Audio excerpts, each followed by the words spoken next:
মুভির শুরুতে আমরা একটি বাচ্চাকে দেখি। বাচ্চাটা কেন যেন খুব অস্বাভাবিক আচরণ করছে। বাচ্চাটির নাম আপ্পু। আপ্পুর সামনে কেক রাখা হলে হঠাৎই আপ্পু অনেক রেগে যায়। আপ্পু দৌড়ে গিয়ে কেকটাকে ছুঁড়ে মারে। আপ্পুর এমন আচরণে সেখানকার সবাই হতবাক হয়ে যায়। গাড়িতে বসে বালু রেগে দিয়াকে বলে, আমি তোমাকে বারণ করেছিলাম ওকে এখানে আনতে, তুমি আমার কোনো কথাই শুনলে না। দিয়া বলে, আমি তোমাকে একাই আসতে বলেছিলাম, আমি ওকে বাসায় রেখে কিভাবে আসবো? আর কতদিন আমরা ওকে এভাবে ঘরে আটকে রাখবো? ওরও তো স্বাভাবিক জীবন পাওয়ার অধিকার রয়েছে। পালু রেগে দিয়াকে হসপিটালে নামিয়ে চলে যায়, তার সাথে কোনো কথাও বলে না। দিয়া এই হসপিটালে নার্সের জব করে। বাসায় ফিরেও আপ্পু দুষ্টুমি করতে থাকে। রোজ রোজ আপ্পুর এইসব আচরণে পালু অনেক বিরক্ত। বালু তার ফ্রেন্ডকে কল করে বলে এখনই তাদের জন্য মুভির টিকিট কাটতে। ফ্রেন্ড আপ্পুর কথা জিজ্ঞেস করলে পালু বলে ও একটু পরে ঘুমিয়ে যাবে, ও ঘুমিয়ে গেলে আমি বেরিয়ে পড়বো। আপ্পু খেলতে খেলতে মেঝেতেই ঘুমিয়ে পড়ে। বালু তাকে বিছানায় শুইয়ে বাহির থেকে দরজা লক করে দেয়। বালু দরজায় তালা মেরে চাবি সুরেকের মধ্যে রেখে যায়। আসলে বালু আর দিয়া দুজনেই জব করে, যার কারণে দিনের পর দিন আপ্পুকে এমন তালাবদ্ধ ভাবেই থাকতে হয়। সকালে ঘুম ভাঙলে আপ্পু জানালা দিয়ে দেখে তার স্কুল বাস তাকে না নিয়েই চলে গেছে। আপ্পু দৌড়ে দরজা খুলতে গিয়ে দেখে দরজা বাহির থেকে লক করা। আপ্পু জোরে জোরে কান্না করতে করতে দরজা ধাক্কাতে থাকে, কিন্তু পুরো বাড়িতে আপ্পু ছাড়া আর কেউই নেই। দিয়া বাসায় ফিরে এই অবস্থা দেখে তাড়াতাড়ি আপ্পুকে বের করে। আপ্পু কান্না করতে করতে বলে, আমার স্কুল বাস আমাকে না নিয়ে চলে গেছে, আমি এখনই স্কুলে যাব, তুমি আমাকে স্কুলে দিয়ে আসো। আপু দিয়ার সাথে খুবই অ্যাগ্রেসিভ বিহেভ করতে থাকে। দিয়া তাকে শান্ত করার অনেক চেষ্টা করে, কিন্তু আপু তার কোনো কথাই শোনে না। দিয়া আপুকে কোনো মতো শান্ত করে খাবার খাওয়াতে গেলে আপু আবারও দুষ্টুমি শুরু করে। কখনো পুরো মেঝেতে দই ঢেলে রাখে, কখনো আবার লাফাতে লাফাতে পুরো ঘর ওলটপালট করে ফেলে।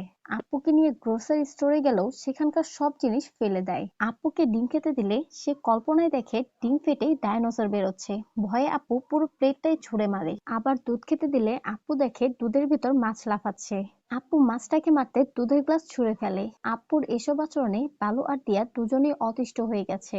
আপুকে নিয়ে তাদের দুজনের মধ্যে সবসময় ঝামেলা লেগেই থাকে। আপুর জন্য তাদের মধ্যে সবসময় ঝগড়া হয়। আসলে তারা দুজনে জব করার কারণে আপুকে সেভাবে সময় দিতে পারে না, তাই ধীরে ধীরে আপুর অবস্থা আরো খারাপ হতে থাকে। আপু দিনে দিনে বদমেজাজি আর হাইপার হয়ে যাচ্ছে। সে কারোর সাথে ঠিকভাবে কথাও বলে না, সবসময় সবার সাথে খারাপ ব্যবহার করে। এর জন্যই আপুর স্কুল থেকেও তাকে বের করে দিতে চাচ্ছে। দিয়া বালুকে বলে, আপুর স্কুল থেকে আমাদের যেতে বলেছে। বালু সাফ জানিয়ে দেয় সে অনেক বিজি, সে কোনোভাবেই আপুর স্কুলে যেতে পারবে না। দিয়া যেন একাই চলে যায়। দিয়া রেগে বলে, সারা রাত ডিউটি করে এখন আমি ওর স্কুলে কিভাবে যাব? এটা নিয়ে আবারও দুজনের মধ্যে ঝামেলা শুরু হয়ে যায়। শেষমেশ দিয়া বাধ্য হয়ে একাই আপুর স্কুলে যায়। আপুর টিচার দিয়াকে বলে, আপু এডিএইচডি তে আক্রান্ত, এটা একটা মানসিক সমস্যা। এই ধরনের রোগীদের কোনো বিষয়ে অ্যাটেনশন খুবই কম থাকে, আর তারা অল্পতেই অনেক রেগে যায়। কিন্তু যদি তাদের সাথে ভালো আচরণ করা যায়, তাদের সাথে বেশি সময় কাটানো যায়, তাহলে অনেক ক্ষেত্রেই তারা স্বাভাবিক জীবনে ফিরে আসে। টিচার বলে, আমি জানি আপু বাসায় আপনাদের অনেক জ্বালাতন করে, কিন্তু আপনাদের উচিত ওকে বেশি করে সময় দেওয়া। আর আপুর জন্য কোনো স্পেশাল স্কুলের প্রয়োজন নেই, আপু এখানে থেকেই তার পড়াশোনা করতে পারে। কিন্তু আপুর জন্য একজন স্পেশাল টিচারের প্রয়োজন, যে সবসময় তার সাথে থাকবে, তার সাথে সময় কাটাবে। আর বাসায় আপনারা যতটা পারেন ওকে সময় দিন। দিয়াদের ফাইন্যান্সিয়াল কন্ডিশন খুব একটা ভালো নয়, তবুও আপুর কথা চিন্তা করে দিয়া এতে রাজি হয়ে যায়। দিয়া অনেকদিন হয় একটি গভর্নমেন্ট জবের চেষ্টা করছে। আজও তার একটি ইন্টারভিউ ছিল। দিয়া বাড়ি ফিরে দেখে আপু ফিশ ট্যাঙ্ক ভেঙে ফেলেছে। দিয়ার বান্ধবী বলে ও মাছের সাথে খেলা করছিল, আপু মাছের সাথে কথাও বলছিল। ওকে এভাবে দেখে আমি ওর জন্য খাবার আনতে কিচেনে যাই। হঠাৎ জোরে শব্দ পেয়ে বাহিরে এসে দেখি ও অ্যাকোরিয়ামটা ভেঙে ফেলেছে। আমি কারণ জিজ্ঞেস করলে ও বলে মাছটা নাকি ওর কাছে সাহায্য চাচ্ছিল, মাছটা নাকি এখান থেকে বের হতে চাচ্ছিল, তাই আপু অ্যাকোরিয়াম ভেঙে মাছগুলোকে সাহায্য করেছে। দিয়া আপুর এমন আচরণের জন্য তার কাছে ক্ষমা চায়। বাসায় ফিরে আপু চেয়ার মেঝেতে ফেলে চেয়ারকে গাড়ি বানিয়ে সেটার উপর বসে টিভি দেখছে। টু বি অনেস্ট, ছোটবেলায় এটা আমিও করতাম। যাই হোক, টিভিতে ডিম থেকে পাখির বাচ্চা বেরোতে দেখে আপু অবাক হয়ে সেদিকে তাকিয়ে থাকে। আপু অবাক হয়ে ভাবতে থাকে ডিম থেকে কিভাবে বাচ্চা বেরোতে পারে। সে তো এই ডিমটাই ভাজি করে খাচ্ছে, তাহলে বাচ্চা গেল কোথায়? ডিম থেকে বাচ্চা বের করার জন্য আপু এক খাঁচে ডিম নিয়ে ছাদে চলে যায়। আপু একের পর এক ডিম নিচে ছুটতে থাকে। আপু ভাবছিল এভাবে ডিম ছুড়লে ডিম থেকে বাচ্চা বেরিয়ে আকাশে উড়বে। ডিম থেকে বাচ্চা তো বের হয় না, তবে ডিমগুলো সোজা গিয়ে নিচে থাকা গাড়িতে পড়ে। গাড়ির মালিক বালুকে পেয়ে তাকে ইচ্ছা মতো ঝাড়তে থাকে। বালু তাকে কোনো মতো শান্ত করিয়ে ছাদে যায়। ছাদে গিয়ে বালু টানতে টানতে আপুকে ঘরে নিয়ে আসে। বালু আপুকে অনেক বকা দেয়, কিন্তু সে একবারও জানতে চায় না আপু এই কাজটি কেন করলো। বালুর উচিত ছিল আপুকে এর কারণ জিজ্ঞেস করা আর তাকে সুন্দরভাবে বুঝিয়ে বলা, কিন্তু তা না করে উল্টো বালু আর দিয়া একে অপরকে দোষ দিতে থাকে। বালু বলে, তোমার জন্য ওর এই অবস্থা। ওর জন্মের পর আমি বলেছিলাম ওকে মা বাবার কাছে রেখে আসবো কিংবা মাকেই এখানে নিয়ে আসবো, কিন্তু তুমি না নিজের মাকে এখানে আসতে দিলে না আমার মাকে। দিয়া বলে, তুমি এখন আমার উপর দোষ কেন চাপাচ্ছ? এই সিদ্ধান্ত আমরা দুজন মিলে নিয়েছিলাম, আর এই ডে নাইট শিফটের চক্করে আমি আপুকে ঠিকভাবে সময় দিতে পারি না। তুমিও কখনো ওর সাথে ঠিকভাবে কথা বলো না, তোমার এমন আচরণ দেখেই আপু এমন হয়ে যাচ্ছে। বালু রেগে ঘর থেকে বেরিয়ে যায়। ওরা একে অপরের উপর দোষ চাপালেও দোষটা আসলে দুজনেরই রয়েছে। তারা দুজনেই তাদের কাছে এতটাই বিজি হয়ে গেছে যে আপুকে ঠিকভাবে সময় অবধি দেয় না, কখনো তার সাথে ঠিকভাবে কথাও বলে না, তার পছন্দ অপছন্দ সম্পর্কে জানতে চায় না। আপুর দিন কাটে এই চার দেওয়ালের মধ্যে বন্দী অবস্থায়, যেন বাড়িটাই তার জন্য একটা জেলখানা। আপু সারাদিন টিভি আর মোবাইল নিয়ে পড়ে থাকে। যেই বয়সে আপুর দরকার মায়ের স্নেহ, ভালোবাসা আর মমতা, সেই বয়সটা আপু কাটাচ্ছে রুমে তালাবদ্ধ অবস্থায়। মায়ের মুখে রূপকথার গল্প শোনার বয়সে আপু বেড়ে উঠছে ইউটিউবের বিভিন্ন কার্টুন আর গান শুনে। বাবার সাথে খেলা করা, বাহিরে ঘুরতে যাওয়া, বাহিরের পরিবেশ দেখা, এসব তো শুধু আপুর কাছে স্বপ্ন মাত্র। এই গল্পটা শুধু আপুর নয়, বর্তমানে এমন অনেক বাচ্চা রয়েছে যারা এভাবেই বন্দি অবস্থায় নিজেদের জীবন কাটাচ্ছে। বাচ্চারা একটু কান্না করলেই আমরা তাদের চুপ করানোর জন্য হাতে ফোন ধরিয়ে দেই, অথচ আমাদের উচিত তার সাথে কথা বলা, তাকে সময় দেওয়া, তাকে কিছু সুন্দর মুহূর্ত উপহার দেওয়া, যেটা আজকাল দেখা যায় না বললেই চলে। যাই হোক, কিছুদিন পর দিয়া বালুকে জানায় সে আবারও কনসিভ করেছে।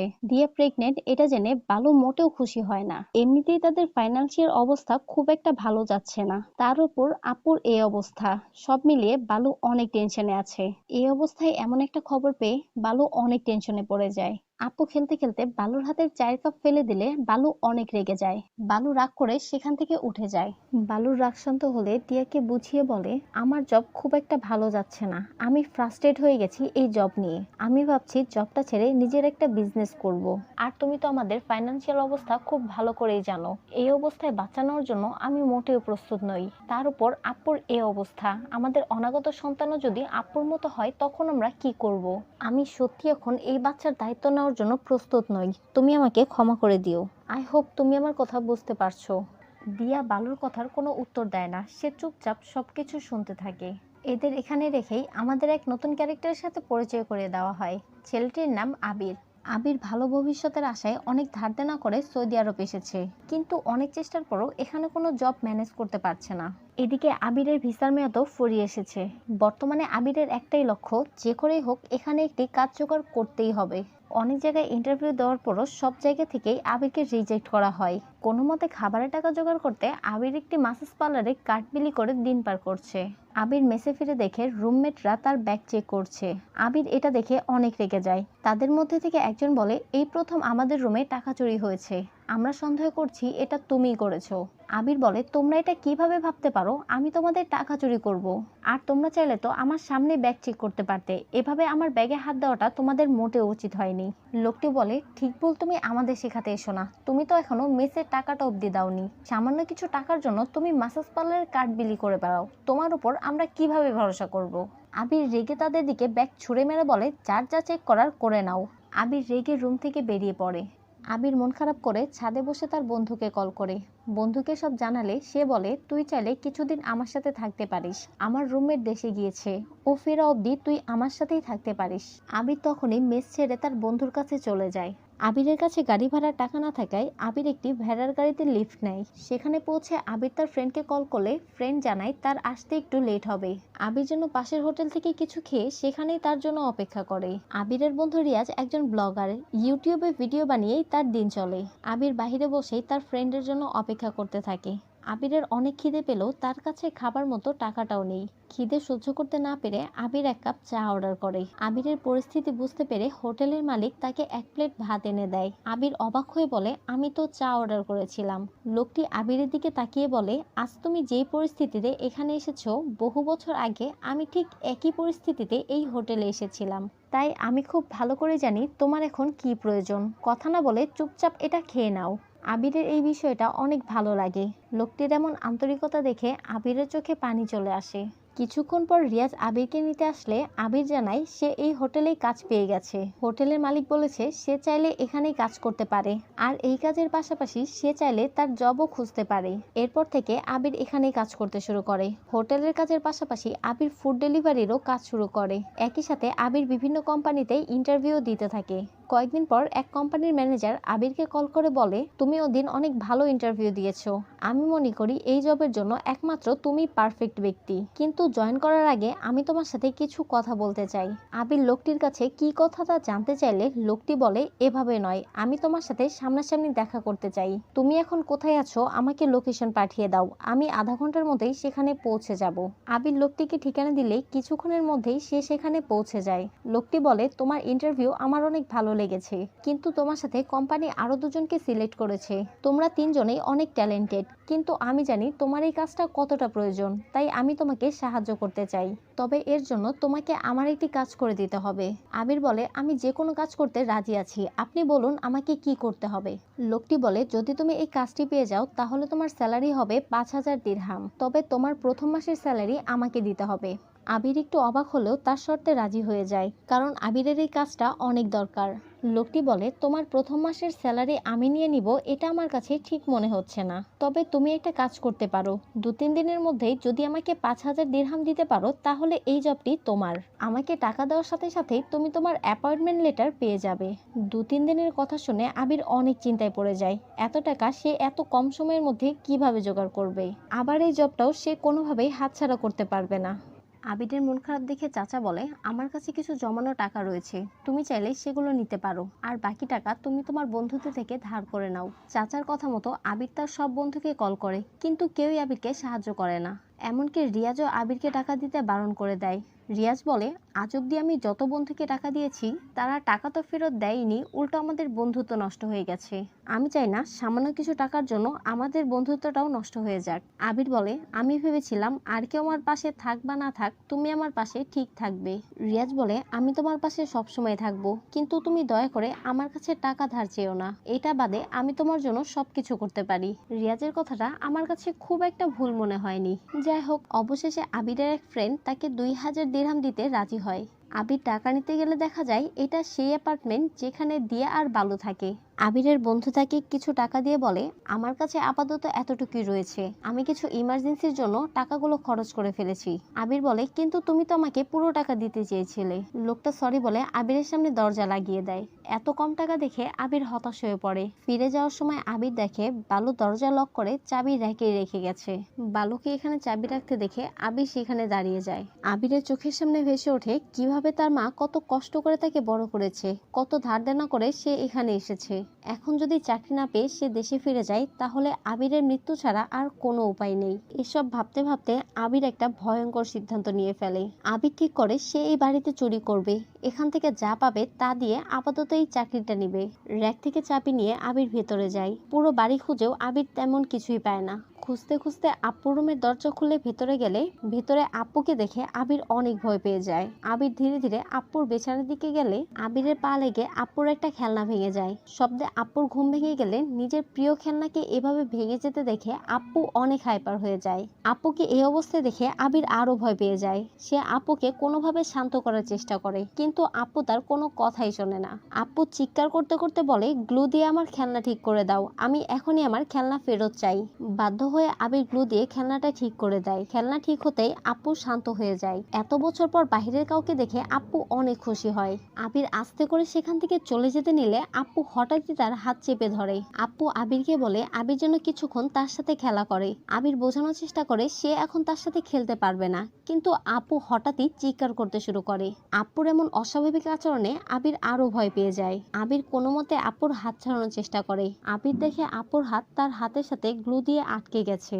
হাত ছাড়াতে গেলে আপু ব্যথায় কাঁকিয়ে ওঠে। শব্দ শুনে কেউ চলে আসবে বুঝতে পেরে আবির আপুর মুখ চেপে ধরে।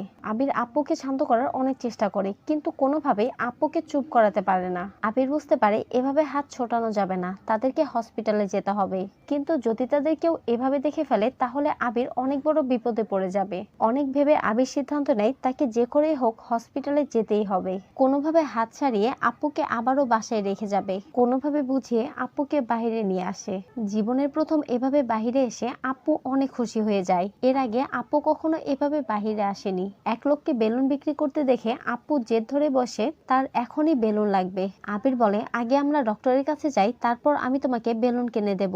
কিন্তু আপু কোনো কথা শোনে না। আপু আবারও চিৎকার করতে থাকলে আবির বাধ্য হয়ে তাকে বেলুন কিনে দেয়। লোকটার কাছে ভাঙতি না থাকায় সে ভাঙতি আনতে সাইডে যায়। অনেকক্ষণ হয়ে যাওয়ার পরও লোকটা ফিরে না আসলে আবির বুঝে যায় সে টাকা নিয়ে পালিয়ে গেছে। আবিরের অনেক খারাপ লাগলেও তার এখন কিছুই করার নেই। আপুকে নিয়ে হসপিটালে গেলে তারা জানায় বাচ্চার বাবা মা কিংবা আইডি কার্ড ছাড়া তারা বাচ্চার চিকিৎসা করতে পারবে না। মেয়েটা আপুর ডিটেলস জানতে চাইলে আবির কিছু না বলেই সেখান থেকে বেরিয়ে পড়ে। রাস্তায় আপুর পি আসলে আবির তাকে রাস্তার এক সাইডে নিয়ে যায়, কিন্তু আপু এমন খোলা জায়গায় কিছুতেই পি করবে না, সে ওয়াশরুমে যাবে। আবির আপুকে একটা পাবলিক ওয়াশরুমে নিয়ে গেলে সেখানে বাধে আর এক বিপত্তি। আবিরের হাত আপুর হাতের সাথে আটকে থাকায় আবিরকে ওয়াশরুমের ভেতরে যেতে হয়, কিন্তু আপু কিছুতেই আবিরের সামনে পি করবে না। আবিরের হাত আটকে থাকায় আবির বাহিরেও যেতে পারছে না। আপু আর কন্ট্রোল করতে না পেরে প্যান্টে পি করে দেয়। প্যান্টে পি করার কারণে আপু কান্না করতে শুরু করে। আবির আপুকে বুঝিয়ে বলে, কোনো ব্যাপার নয়, আমি তোমাকে নতুন জামা কিনে দেব, তুমি কান্না থামাও। আপুকে শপিং মলে নিয়ে গিয়ে আবির তার পছন্দ মতো জামা কিনে দেয়। আবির নিজ হাতে অনেক যত্ন করে আপুকে পরিষ্কার করিয়ে দেয়। আবিরের এত ভালোবাসা আপুর কাছে অনেক ভালো লাগে। এর আগে তার সাথে এরকম ভাবে কেউ ব্যবহার করেনি, কেউ এত ভালোবেসে কখনোই তার সাথে মেশেনি। প্যান্ট বদলানো হয়ে গেলে আপু জেদ ধরে বসে সে এখন টি শার্টও পরবে। আবির খুব সুন্দরভাবে বুঝিয়ে বলে, আমরা বাসায় গিয়ে এই টি শার্টটা পরবো, এখন আমরা এটা সুন্দর করে ব্যাগে রেখে দিই। এই প্রথম আপু কোনো জেদ না করে কারো কথা মেনে নেয়। বালু এর মধ্যে বাসায় ফিরে আসে। দরজা খোলার জন্য চাবি খুঁজলে বালু কোথাও চাবি খুঁজে পায় না। অনেকক্ষণ খোঁজার পরও চাবি না পেয়ে বালু ম্যানেজারের থেকে রুমের এক্সট্রা চাবি নিয়ে আসে। ভিতরে ঢুকে আপুর রুমের দরজা খোলা দেখে বালু অনেক ঘাবড়ে যায়। বাসার কোথাও আপুকে না দেখে বালু অনেক ঘাবড়ে যায়। আপুকে না পেয়ে বালুর পায়ের নিচ থেকে যেন মাটিটাই সরে যায়। বালু ঘাবড়ে গিয়ে তার বন্ধুকে কল করে সবটা জানায়। বন্ধু আসলে তারা দুজন মিলে আপুকে খুঁজতে বের হয়। এক দোকানের সামনে ক্যামেরা দেখে বালু সেই ক্যামেরার ফুটেজ চেক করে। ফুটেজে দেখা যায় আবির আপুর হাত ধরে নিয়ে যাচ্ছে। বালু আবিরের ছবি তুলে আশেপাশের লোকদের জিজ্ঞেস করে, কিন্তু কেউই আপুকে যেতে দেখেনি। বালু হন্যে হয়ে পুরো শহর খুঁজতে থাকে। রাস্তায় যাকে পায় তাকেই ছবি দেখে জিজ্ঞেস করে তারা কেউ আপুকে দেখেছে কিনা। এক পর্যায়ে একজন লোক জানায়, আমি একদিন বিরিয়ানি অর্ডার করেছিলাম, তখন এই ছেলেটি বিরিয়ানি ডেলিভারি দিয়ে গিয়েছিল। লোকটা বালুদের সেই দোকানের ঠিকানাও দিয়ে দেয়। চাচার কাছে আবিরের ব্যাপারে জিজ্ঞেস করলে চাচা জানায় আবির দুদিন আগেই এখানকার চাকরি ছেড়ে দিয়েছে। বালু বলে, ও আমার পরিচিত, দেশে থাকতে ও আমার অনেক ভালো বন্ধু ছিল, ও আপনার এখানে চাকরি করে জেনে আমি এখানে এসেছিলাম, আপনি কি ওর নাম্বারটা আমাকে দিতে পারবেন? চাচা আবিরের নাম্বার বালুকে দিয়ে দেয়। বালু অনেকবার কল করলো অচেনা নাম্বার দেখে আবির কল ধরে না। বালু আবারও চাচাকে গিয়ে বলে, হয়তো অচেনা নাম্বার দেখে ও আমার কল ধরছে না, আপনি কি আপনার ফোন থেকে ওকে কল করতে পারবেন? চাচা কল করলে আবির কল ধরে। চাচা বলে, তোমাকে খুঁজতে এখানে দুজন লোক এসেছে, নাও তুমি তাদের সাথে কথা বলো। তাকে খুঁজতে এসেছে শুনে আবির কল কেটে দেয়। আবির বুঝতে পারে এটা হয়তো আপুর বাবা। আবির ভয়ে তখনই ফোন বন্ধ করে দেয়। এদিকে আপু আবারও জেদ ধরে বসে সে সিনেমা দেখবে, কিন্তু আবিরের কাছে এখন একদমই টাকা নেই। আবির মানা করে দিলে আপু আবারও কান্না শুরু করে দেয়। আপুকে থামাতে আবির ছায়ার মাধ্যমে তাকে গল্প বলে শোনায়। জীবনের প্রথম এমন কিছু দেখে আপু অনেক খুশি হয়। রিয়াজ কল করে আপুকে হসপিটালে নিয়ে আসতে বলে। সে একজন ডক্টরের সাথে আপুর ব্যাপারে কথা বলেছে। পথে কিছু বখাটে ছেলে মদ পান করে আপুদের গাড়িতে ধাক্কা মারে। অ্যাক্সিডেন্ট হওয়ার কারণে সেখানে পুলিশ এসে হাজির হয়। পুলিশ দেখে আবির অনেক ভয় পেয়ে যায়। তারা যদি কোনোভাবে বোঝা যায় সে আপুকে বাসা থেকে তুলে এনেছে, তাহলে বাকি জীবন আবিরকে জেলেই কাটাতে হবে। আপুকে কান্না করতে দেখে অফিসারটি এগিয়ে আসে। আবির বলে, অ্যাক্সিডেন্টের কারণে আপু অনেক ভয় পেয়ে গেছে, এর জন্য সে কান্না করছে। অফিসার বলে, গাড়িতে বসুন, আমি আপনাদের বাসায় দিয়ে আসছি। আবির অনেক বারণ করলেও অফিসার কোনো কথাই শোনে না। অ্যাপার্টমেন্টের সামনে আসলে অফিসার বলে, চলুন আপনাকে রুম অবধি এগিয়ে দিই। আবির না করলেও অফিসার রুম অবধি চলে আসে। আবিরের কাছে চাবি থাকায় আবির দরজা খুলে ভেতরে যায়। অফিসার শিওর হয়ে সেখান থেকে চলে যায়। এতক্ষণে আপুও ঘুমিয়ে পড়েছে। আবির তাকে সোফায় শুয়ে সেখানেই বসে থাকে। রিয়াজ কল করে আবিরকে বলে জলদি হসপিটালে পৌঁছাতে। আপুকে ডেকে তুললে আপু এখন কিছুতেই বাহিরে যেতে চায় না। আপুর অনেক ঘুম পেয়েছে। আবির বলে, তুমি যদি এখন বাহিরে যাও তাহলে আমি তোমাকে একটা জাদু দেখাবো। জাদুর কথা শুনে আপু বাহিরে যায়। আবির আপুকে নিয়ে একটা আন্ডার কনস্ট্রাকশন বিল্ডিং এ আসে। বাসা থেকে বের হওয়ার সময় আপু তার খেলনাটাও সাথে এনেছিল। আবির খেলনাটা চালু করলে সেখান থেকে মিউজিক বাজতে শুরু করে। মিউজিকের তালে আবির আপুকে নিয়ে ঘুরতে থাকে। আপুর খেলনাটার মতো করে ঘুরতে অনেক ভালো লাগে, কিন্তু তার বাবা মা কখনো এটা পছন্দ করে না। এর জন্য আপু অনেকবার বকাও খেয়েছে। আবিরের হাত ধরে এভাবে ঘুরতে আপুর অনেক ভালো লাগছে।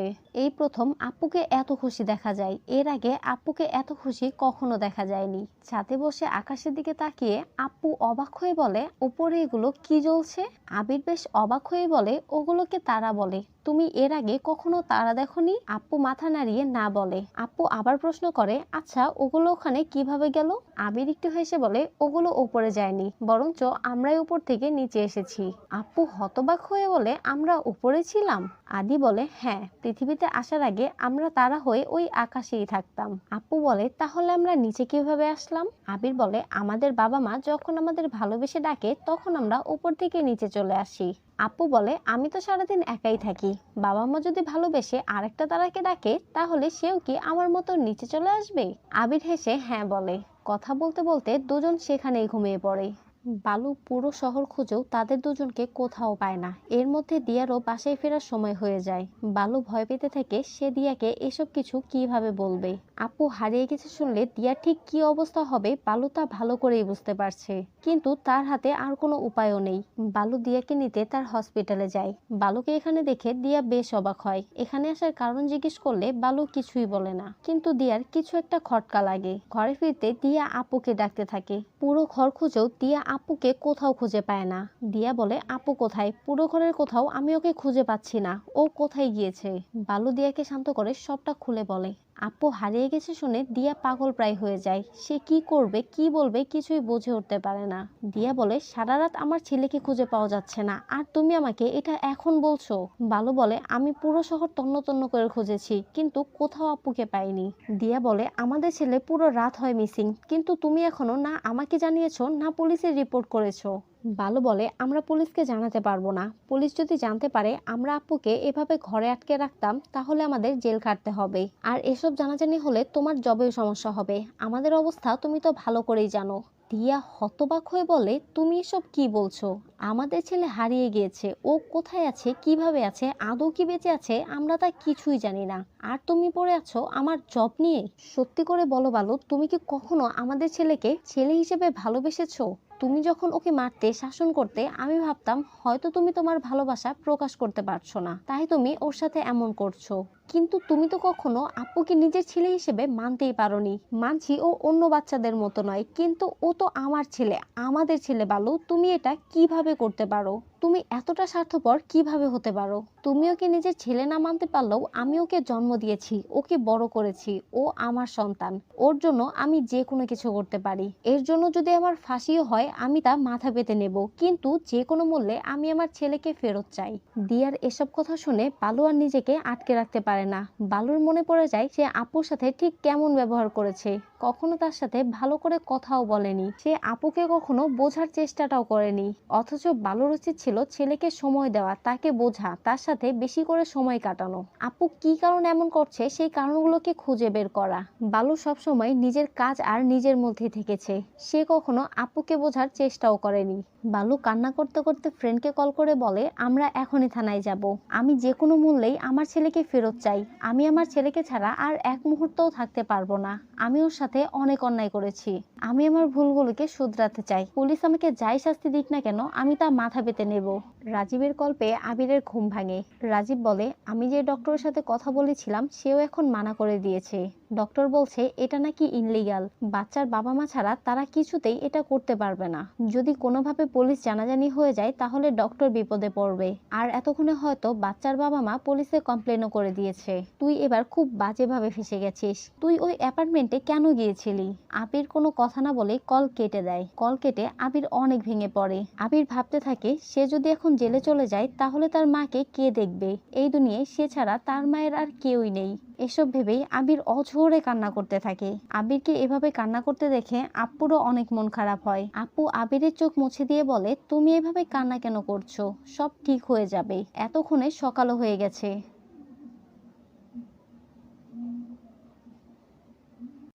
পাশেই সমুদ্র থাকায় ঢেউর শব্দ ভেসে আপুর কানে আসে। আপু বলে, আঙ্কেল এটা কিসের শব্দ? আবির নিজেকে সামনে বলে, এটা সমুদ্রের ঢেউয়ের শব্দ। আপু বলে, জানো আঙ্কেল, আমি না কখনো সমুদ্র দেখিনি। আমার খুব ইচ্ছা ছিল আমি একবার সমুদ্র দেখব, কিন্তু আমি তো ঘরের বাহিরেই বের হতে পারি না, তাহলে সমুদ্র কিভাবে দেখবো? আঙ্কেল, তুমি কি আমাকে সমুদ্র দেখাবে? আপুর এই কথায় আবির আরো ইমোশনাল হয়ে পড়ে। আবির ভাবে সে তো নিজের জীবন ধ্বংসই করে ফেলেছে, এখন তার সাথে কি হবে সে নিজেও জানে না। তার সাথে যাই হোক না কেন সে আপুর ইচ্ছাটা পূরণ করবে। আসলে সারা রাত একসাথে কাটিয়ে আপুর প্রতি আবিরের এক আলাদা ভালোবাসা জন্মেছে। আবির নিজ হাতে তাকে গোসল করিয়েছে, তাকে খাইয়ে দিয়েছে, এমনকি তাকে কোলে নিয়ে পুরো শহর ঘুরেছে। এসবের মধ্যে আপুর প্রতি সে কখন দুর্বল হয়ে গেছে সে তার নিজেও জানে না। আপুকে সমুদ্রের পাড়ে নিয়ে গেলে এত বড় সমুদ্র দেখে আপু অনেক খুশি হয়। আপু দৌড়ে পানিতে চলে যায়। আপুর বাচ্চামি, তার ছোট ছোট খুমছুটি, তার জেদ আর পানি দেখে এত খুশি হওয়া দেখে আবিরেরও অনেক ভালো লাগে। আবিরের মনে হচ্ছিল সে এই বাচ্চাটাকে নিজের কাছে রেখে দেবে, কিন্তু বাস্তবে সে এটা কখনোই করতে পারবে না। হয়তো একটু পরেই পুলিশ এসে তাকে জেলে নিয়ে যাবে। এসব ভেবে আবির আপুকে জড়িয়ে ধরে। হঠাৎ আবির খেয়াল করে সমুদ্রের নোনা পানিতে গ্লুগুলো আপনা আপনি গলে যাচ্ছে। আবির এটা দেখে হতবাক হয়ে যায়, সাথে সে অনেক খুশিও হয়। খুশিতে আবির আপুকে জড়িয়ে ধরে তাকে চুমু খেতে থাকে। আবির পানিতে হাত ডুবিয়ে গ্লুটা ছাড়ানোর চেষ্টা করে। গ্লুটা প্রায় ছুটে গেলে আবির আপুকে বলে, আমি বলেছিলাম না তোমাকে একটা জাদু দেখাবো? আপু খুশি হয়ে বলে, তুমি সত্যি আমাকে জাদু দেখাবে? আবির বলে, হ্যাঁ, কিন্তু এর আগে তোমাকে চোখ বন্ধ করতে হবে। আবিরের কথা মতো আপু নিজের চোখ বন্ধ করে নেয়। আপু চোখ বন্ধ করতেই আবির তার হাত ছেড়ে দেয়। হাত ছুটে গেছে দেখে আপু তো অনেক খুশি হয়ে যায়। আবির বলে, কেমন লাগলো আমার জাদু? দেখেছো আমি তোমাকে কষ্ট না দিয়ে হাত ছুটিয়ে দিয়েছি। আপু তো আবিরের এই জাদু দেখে মহা খুশি। আবির বলে, অনেক দেরি হয়ে গেছে, আমাদের এখন বাসায় ফিরে যেতে হবে। তোমার বাবা মা তোমাকে না দেখে অনেক চিন্তা করছে। ট্যাক্সিতে উঠে আপু আবিরের কোলে ঘুমিয়ে পড়ে। আবির পরম যত্নে আপুর মাথায় হাত বুলিয়ে দেয়। অ্যাপার্টমেন্টের সামনে এসে আবির বলে, আমি এর আগে যেতে পারবো না, তোমাকে একাই নিজের বাসায় যেতে হবে। আপু বলে, কেন? তুমিও আমার সাথে যাবে, বাবা মা তোমাকে দেখে অনেক খুশি হবে। আমি বলবো তুমি আমার নতুন বন্ধু। আবির বুঝিয়ে বলে, আমি যেতে পারবো না, তোমাকে একাই যেতে হবে। আপু বলে, যদি তুমি না যাও তাহলে আমিও যাব না। আপু জেদ করতে শুরু করলে আবির জোর করে তাকে নামিয়ে দেয়। আবির তাকে ছেড়ে চলে যাবে এটা বুঝতে পেরে আপু অনেক কান্না করে। আপু কিছুতেই আবিরের হাত ছাড়ে না। আপুকে এভাবে রেখে যেতে আবিরেরও অনেক কষ্ট হয়। আবিরের মন না মানলেও আপুকে বাহিরে রেখে গাড়ির দরজা লাগিয়ে দেয়। আপু আবিরের জন্য পাগলের মতো চিৎকার করতে থাকে। আপুর চিৎকার শুনে বালু আর দিয়া দৌড়ে আসে। ছেলেকে ফিরে পেয়ে তাদের দুজনের যেন জান ফিরে আসে, কিন্তু আপুর সেদিকে কোনো খেয়ালই নেই। আপু তো আবিরের জন্য অঝরে কান্না করে যাচ্ছে। এদিকে আপুকে রেখে আসে আবিরেরও অনেক কষ্ট হচ্ছে। রাতে আপুকে খাওয়ানোর সময় আপু বারবার তার এক হাত দিয়ে অন্য হাত চেপে ধরছে। আসলে আপু বোঝার চেষ্টা করছে সেদিন আবির তার হাতটা কিভাবে ছাড়ালো। আপুর কাছে এখনো সেই রাতটাকে স্বপ্নের মতো লাগে। বালু ফোনে তার ফ্রেন্ডকে বলে, যা হওয়ার তা হয়ে গেছে, আমি আমার ছেলেকে ফেরত পেয়েছি, এটাই অনেক, আমি আর ওসব কিছু মনে করতে চাই না। আপু হঠাৎ উঠে দৌড় মারলে বালু আর দিয়া তার পিছে পিছে যায়। আপু সেখান থেকে সোজা ছাদে চলে যায়। আপু আকাশের দিকে তাকিয়ে বলে, আচ্ছা বাবা, তোমরা কি আমাকে ওই আকাশ থেকে নিয়ে এসেছো? তোমরা কি সত্যি আমাকে ভালোবেসে ডাকার পর আমি এখানে এসেছি? দিয়া আপুকে আদর করে বলে, হ্যাঁ, আমরা দুজন ভালোবেসে তোমাকে ডেকে এনেছি। আর কেমন হবে যদি তোমার মতো আমরা আরো একজনকে ডেকে আনি? আপু তো এটা শুনে মহা খুশি হয়ে যায়। ফাইনালি সে কথা বলার মতো আরো একজনকে পাবে। আপু বলে, আমি সারাদিন ওর সাথে খেলবো, আমি ওর সাথে অনেক মজা করব, আমি ওকে অনেক আদর করব, কিন্তু ও কখন আসবে? বালু হেসে বলে, খুব শীঘ্রই আসবে। ফাইনালি বালু আপুকে বুঝতে পেরেছে আপুর সাথে সে এখন অনেক ভালো ব্যবহার করে। এরপর আমাদের কয়েক মাস পরের সিন দেখানো হয়। আবির এখন সবকিছু ভুলে গিয়ে নতুন করে নিজের জীবন শুরু করেছে। আবির একটা শোরুমে সেলসম্যানের জবও পেয়ে গেছে। আবিরের জীবন এখন ভালোই যাচ্ছে। সেই রাতের পর আবির বুঝতে পেরেছে অসৎ উপায়ে কখনো ভালো কিছু করা যায় না। একজন এসে আবিরকে জানায় তার সাথে দেখা করতে কিছু লোক এসেছে। আবির ভাবতে থাকে তার সাথে আবার কে দেখা করতে আসলো, তার তো এখানে তেমন পরিচিত কেউই নেই। আবির সেখানে গেলে দেখা যায় এটা তো বালুদের ফ্যামিলি। আবির ভাবতে থাকে তারা তার সাথে কেন দেখা করতে এসেছে, আর আবির যে এখানে জব করে তা তারা কিভাবে জানলো। আবির আসতেই আপু জড়িয়ে ধরে বলে, আঙ্কেল, আমি তোমার জন্য কত অপেক্ষা করেছি, তুমি আমার সাথে একবারও দেখা কেন করনি? বালু বলে, ও সব সময় আপনার কথা বলে, সেদিন রাতের ঘটনা ও আমাদের সব খুলে বলেছে। আসলে আমরা আমাদের কাজে এতটাই ব্যস্ত হয়ে গিয়েছিলাম যে ওকে সময় দেওয়াটা একদমই ভুলেই গিয়েছিলাম। সত্যি বলতে আমি তো ওর কাছে ওর পছন্দ অপছন্দগুলো কখনো জানতে চাইনি। ও কি করতে চায়, ও কেন এসব করছে কখনো আমি বোঝার চেষ্টাও করিনি। ওই একটা রাত আমাদের জীবনকে পুরোপুরি বদলে দিয়েছে। আর এইসব কিছু সম্ভব হয়েছে শুধু আপনার জন্য। আপু হওয়ার পর আমরা কখনোই ওর জন্মদিন পালন করিনি। আপু এবার ওর জন্মদিনে গিফট হিসেবে শুধু একবার আপনার সাথে দেখা করতে চেয়েছে, তাই আমরা ওকে এখানে এনেছি। আপু আবিরের দিকে একটি কার্ড বাড়িয়ে দিলে আবির নিয়ে দেখে আপু নিজের হাতে তার জন্য ইনভিটেশন কার্ড বানিয়েছে। আপু বলে, আঙ্কেল তোমাকে আমার জন্মদিনে অবশ্যই আসতে হবে। আর এই দেখো বাবা মা আমার জন্য আকাশ থেকে আরেকটা তারা এনেছে। আবির আপুর মাথায় হাত বুলিয়ে বলে, আমি অবশ্যই আসব। সবাই চলে যাওয়ার সময় আপু পেছনে ঘুরে আবিরের দিকে এক অদ্ভুত নজরে তাকিয়ে থাকে, যেন সে সবকিছুর জন্য আবিরকে ধন্যবাদ দিচ্ছে। আর এই সুন্দর দৃশ্যের মাধ্যমে মুভিটা এখানেই শেষ হয়ে যায়।